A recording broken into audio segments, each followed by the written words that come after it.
Suatu hari, seorang murid bertanya, apakah RD itu perlu dibuat? Dan gurunya menjawab, perlu, karena RD dibuat untuk menyajikan dan menjadikan data mudah dimengerti dalam rangka mempermudah perancangan dan pengaksesan basis data. Untuk lebih jelasnya, ayo simak penjelasan berikut ini. Halo anak-anak, perkenalkan, nama Ibu Nopia Sirlina Rahma. Di video kali ini, Ibu akan menjelaskan mengenai mata pelajaran basis data pada materi diagram hubungan antar entitas atau biasanya disebut dengan IRD. Nah, karena sebelumnya kalian telah mempelajari struktur hierarki basis data, selanjutnya kalian akan masuk pada materi IRD ini agar dapat menganalisis suatu basis data atau suatu sistem dengan cara yang cepat dan mudah. Nah, oleh karena itu, tujuan dari video pembelajaran ini dibuat agar kalian dapat memahami apa itu diagram dan simbol-simbol entitas, elemen atau atribut entitas, serta kardinalitas hubungan antar entitas. Sehingga kalian nantinya mampu membuat diagram keterkaitan hubungan antar entitas. Baiklah, langsung masuk ke materi. Entity Relationship Diagram atau RD adalah suatu diagram dalam bentuk gambar atau simbol yang mengidentifikasi tipe dari entitas di dalam suatu sistem yang diuraikan dalam data dengan atributnya dan menjelaskan hubungan atau relasi di antara entitas tersebut. ERD digunakan untuk memodelkan struktur data dan hubungan antar data karena hal ini relatif kompleks. Nah, kemudian ada notasi atau simbol diagram dari ERD. Yang pertama yaitu entitas. Entitas adalah sebuah objek yang ada dan dapat dibedakan dengan objek lain. Ada yang bersifat konkret dan ada yang bersifat abstrak. Contoh entitas yang bersifat konkret adalah orang, buku, pegawai, perusahaan, dan lain-lain. Sedangkan contoh entitas yang bersifat abstrak adalah kejadian, mata kuliah, pekerjaan, dan sebagainya. Entitas digambarkan dalam bentuk persegi panjang. Nah, entitas objek konkret, contohnya mobil, digambarkan seperti ini, yaitu entitas mobil. Selanjutnya, entitas siswa digambarkan dengan seperti ini, yaitu entitas siswa. Kemudian, ada lagi entitas objek abstrak. Contohnya mata pelajaran. Nah, digambarkannya yaitu entitas mata pelajaran. Kemudian, pekerjaan digambarkan dengan entitas pekerjaan. Selanjutnya, ada jenis-jenis entitas. Yang pertama, ada entitas lemah. Entitas lemah adalah entitas yang keberadaannya tergantung entitas lain. Entitas kuat yaitu entitas yang keberadaannya tidak tergantung entitas lain. Di sini ada entitas hobi. Entitas hobi bisa digolongkan sebagai entitas lemah karena kemunculannya tergantung dari entitas lain. Misalnya dari entitas siswa. Pada entitas siswa dapat digolongkan sebagai entitas kuat karena entitas siswa dapat berdiri sendiri. Kemudian ada atribut. Atribut adalah elemen dari entitas yang berfungsi mendeskripsikan karakteristik atau properti dari suatu entitas. Atribut disebut juga dengan field. Contohnya, atribut dari mahasiswa adalah NIM. Nah, atribut digambarkan dalam bentuk elips. Oke, pada atribut juga terdapat atribut kunci. Atribut kunci merupakan kunci dari suatu entitas yang bersifat unik. Pada IRD, atribut kunci diberi tanda pagar atau garis bawah. Nah, pada siswa contoh atributnya yaitu atribut NIS, atribut nama, dan atribut kelas. Ada jenis atribut, yang pertama simple atribut, yang kedua composite atribut, yang ketiga single value atribut, yang keempat multi value atribut, dan yang kelima derived atribut. Simple atribut. Simple atribut adalah atribut yang tidak bisa dibagi menjadi bagian yang lebih kecil. Contoh dari simple atribut adalah jenis kelamin. Kemudian composite atribut. Composite atribut adalah atribut yang bisa dibagi menjadi bagian yang lebih kecil. Contohnya atribut nama. Nama memiliki atribut nama depan, nama tengah, dan juga ada atribut nama belakang. Nah, pada single value atribut adalah atribut yang bisa diisi paling banyak satu nilai untuk setiap baris data. Contoh atribut ini adalah umur. Kemudian multi value atribut. Multi value atribut adalah atribut yang bisa diisi lebih dari satu nilai untuk setiap baris data. Contoh dari multi value atribut adalah hobi, karena bisa saja setiap orang memiliki lebih dari satu hobi. Misalkan hobi bermain musik dan berolahraga. Dan yang terakhir, derived atribut. Derived atribut adalah atribut yang isi nilainya berasal dari hasil pengolahan nilai atribut lain. Contohnya atribut umur. Ibu, mengapa umur termasuk derived atribut? Karena nilai umur didapat dari hasil perhitungan atribut tanggal lahir dan tanggal sekarang.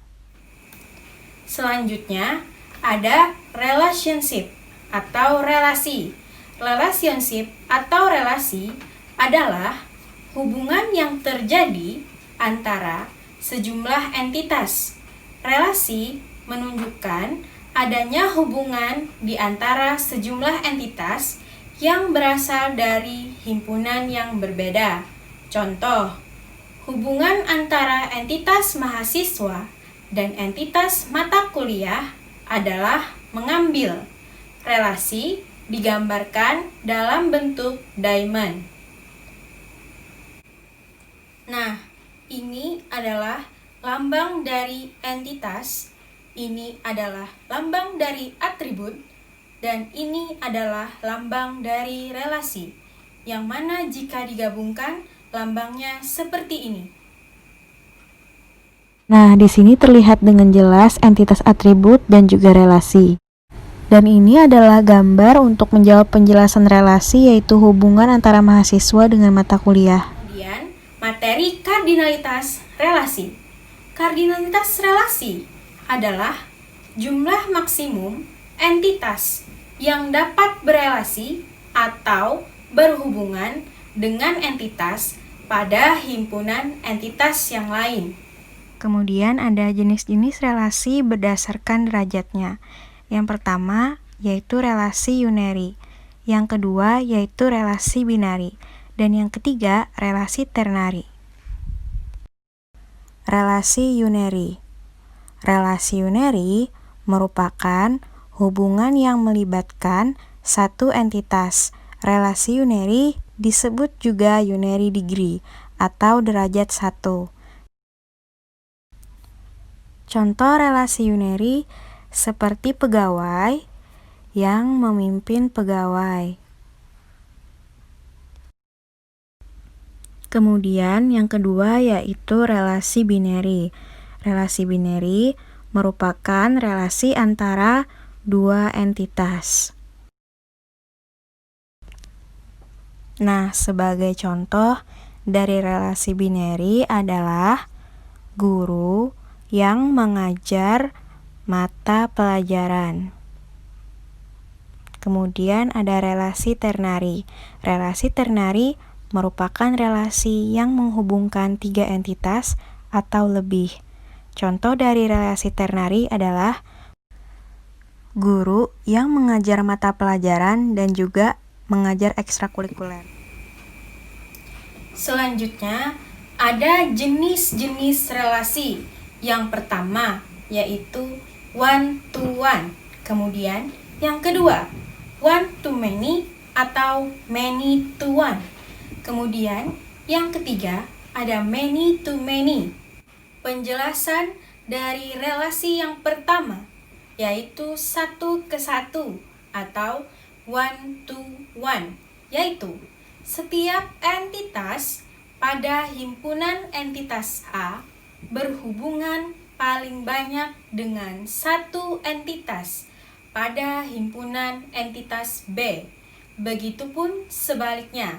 Contoh, satu komputer memiliki satu prosesor. Berikut adalah gambar dari relasi one to one. Di sini adalah contoh kasus jenis kardinalisasi relasi one to one yang mana ketika seorang guru mengajar satu siswa. Yang kedua yaitu satu ke banyak atau one to many adalah setiap entitas pada himpunan entitas A dapat berhubungan dengan banyak entitas pada himpunan entitas B. Contoh, satu kelas berisi banyak siswa. Berikut adalah gambar dari relasi. Ini adalah gambar contoh kasus jenis kardinalisasi relasi one to many, yaitu ketika satu kelas berisi banyak siswa. Kemudian ada banyak ke satu atau many to one.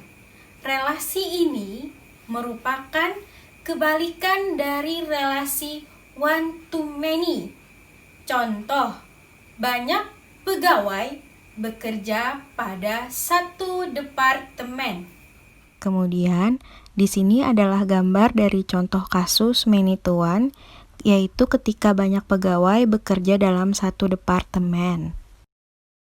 Selanjutnya, relasi banyak ke banyak atau many to many adalah banyak entitas pada himpunan A dapat berhubungan dengan banyak entitas pada himpunan entitas B. Contoh, banyak siswa mempelajari banyak mata pelajaran.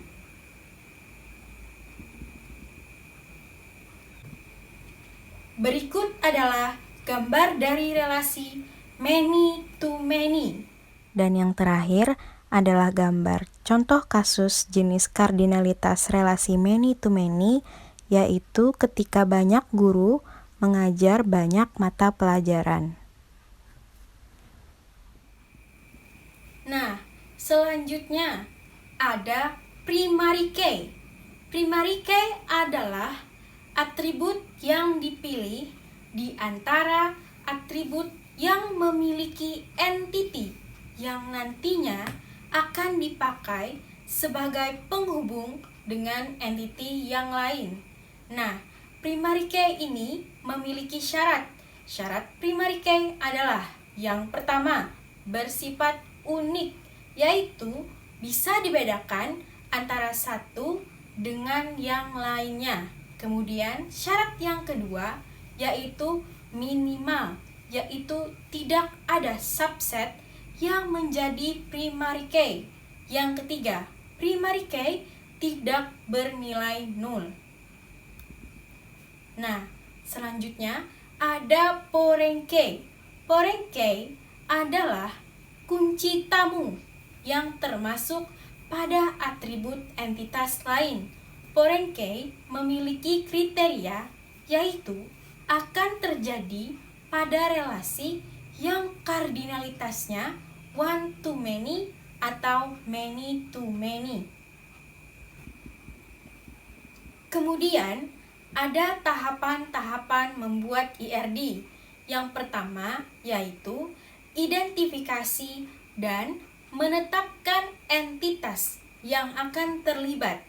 Yang kedua, menentukan atribut-atribut dari setiap entitas. Yang ketiga, mengidentifikasi dan menetapkan relasi serta foreign key. Yang keempat, menentukan derajat atau kardinalitas. Yang kelima, melengkapi entitas dan relasi dengan atribut deskriptif atau non-key. Yang keenam, mengubah simbol menjadi simbol ERD. Berikut adalah pembuatan simbol ERD mengikuti tahapan pembuatan ERD. Nah, di sini kita akan menjelaskan tahapan pembuatan ERD untuk menyelesaikan sebuah studi kasus. Pada saat mendaftar menjadi anggota perpustakaan sekolah, dicatatlah nama, nomor induk siswa, dan alamat siswa. Setelah itu, mereka baru bisa meminjam buku di perpustakaan. Buku-buku yang dimiliki perpustakaan banyak sekali jumlahnya. Tiap buku memiliki data nomor buku, judul, pengarang, penerbit, dan tahun terbit. Satu buku bisa ditulis oleh beberapa pengarang. Tentukan entitas, atribut, dan relasi dari deskripsi di atas dengan menggambar ERD-nya. Tahap 1. Identifikasi dan menetapkan entitas yang akan terlibat.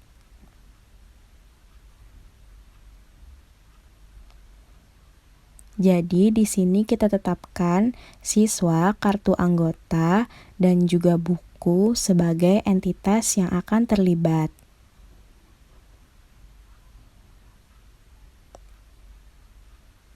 Tahap kedua, menentukan atribut-atribut dari setiap entitas.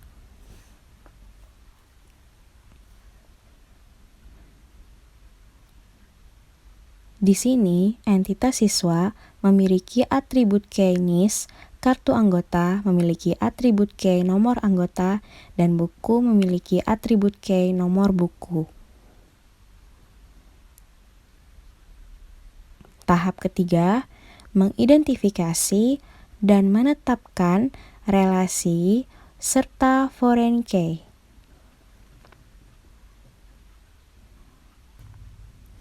Di sini ada dua relasi, yaitu daftar dan pinjam. Relasi daftar foreign key-nya nomor anggota dan NIS, dan relasi pinjam foreign key-nya adalah nomor anggota dan nomor buku. Tahap keempat, menentukan derajat atau kardinalitas.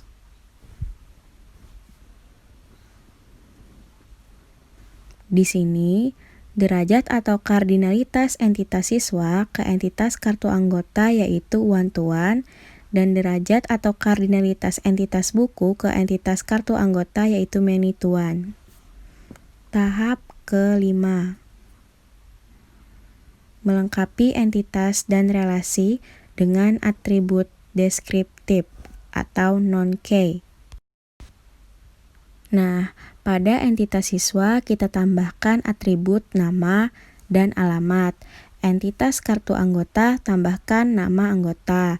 Pada entitas buku ditambahkan pengarang, penerbit, dan tahun terbit.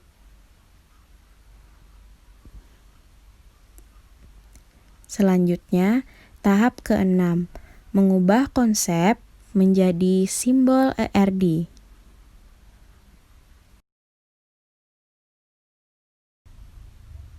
Nah, seperti inilah gambar yang sudah diubah menjadi ERD, di mana siswa, kartu anggota, dan buku sebagai entitas dilambangkan dengan persegi panjang dan diisi dengan atribut yang berbentuk elips.